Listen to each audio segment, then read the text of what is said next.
Let's bring in Fox News contributors Ari Fleischer and Kim Strassel. So much to cover, and I got a little bit of time extra with you, so that's great. I want to play for you, Ari, some sound from, remember Bobolinsky and the idea that more people within the Biden world knew about this? Listen to what he had to say.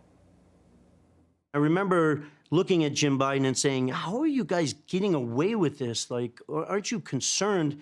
And he looked at me and he laughed a little bit and said, plausible deniability.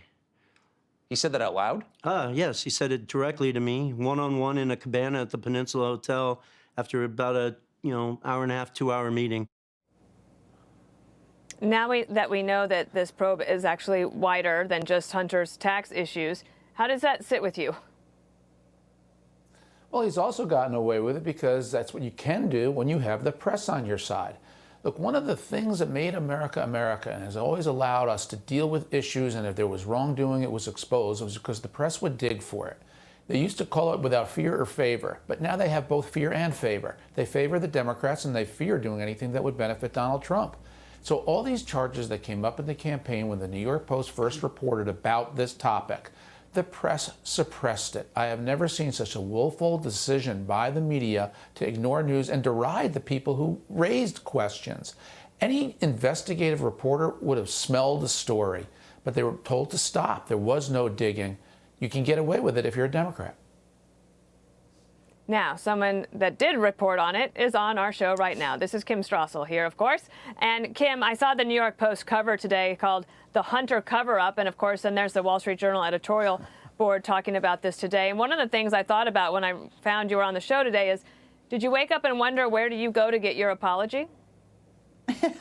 Yeah, well, and I think there are a number of people who did a good job. You mentioned the New York Post, and the Journal wrote about this, and we got criticized mercilessly, suggesting that we were promoting Russian disinformation, when in fact everyone had done their reporting jobs and verified this information and was indeed absolutely correct.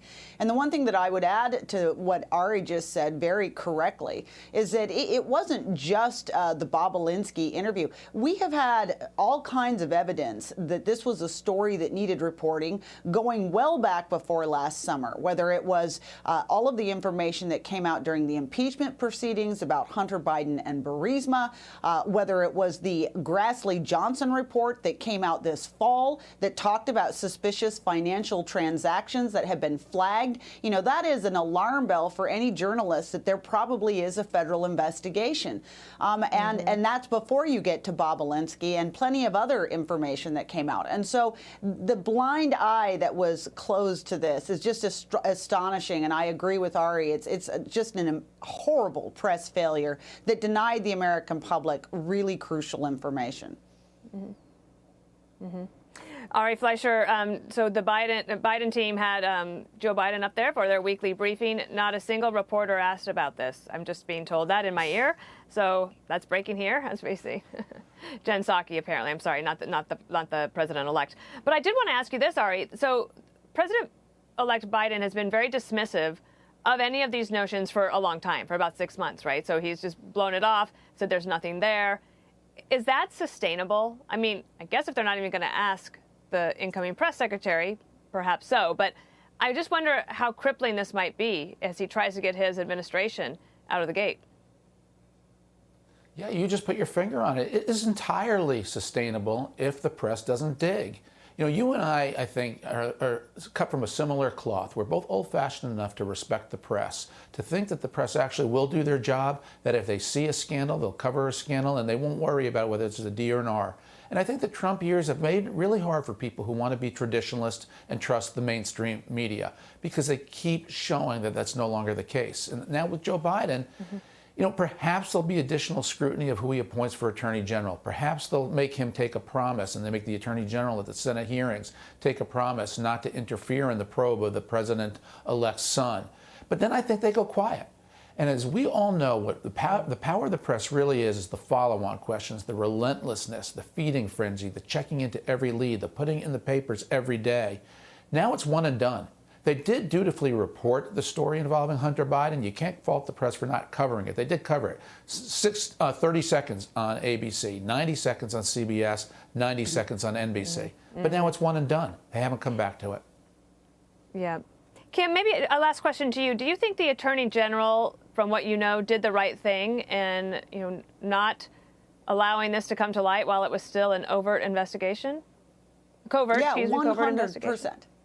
Yeah, absolutely. Bill Barr acted absolutely responsibly here. And because of what, sort of what Ari and I have been discussing, look, it's a fundamental precept of the Department of Justice that you do not announce ongoing investigations, because the power to ruin someone's reputation forever exists simply by saying that they're being investigated, even if there is no evidence to the contrary. And as somebody who wrote about the FBI and DOJ's incredible failings in 2016, that was a big part of it, that Jim Comey press conference on Hillary Clinton and all the leaks that came out. That was the weaponization of the Department of Justice in a political presidential campaign against the president. So Bill Barr did the right thing here. The failing is the media. There were all kinds of flags. That's their job to get that information out. Good point.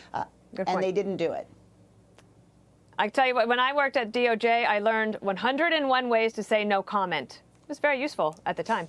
Ari Fleischer, Kim Strassel, thank you both. Have a good weekend.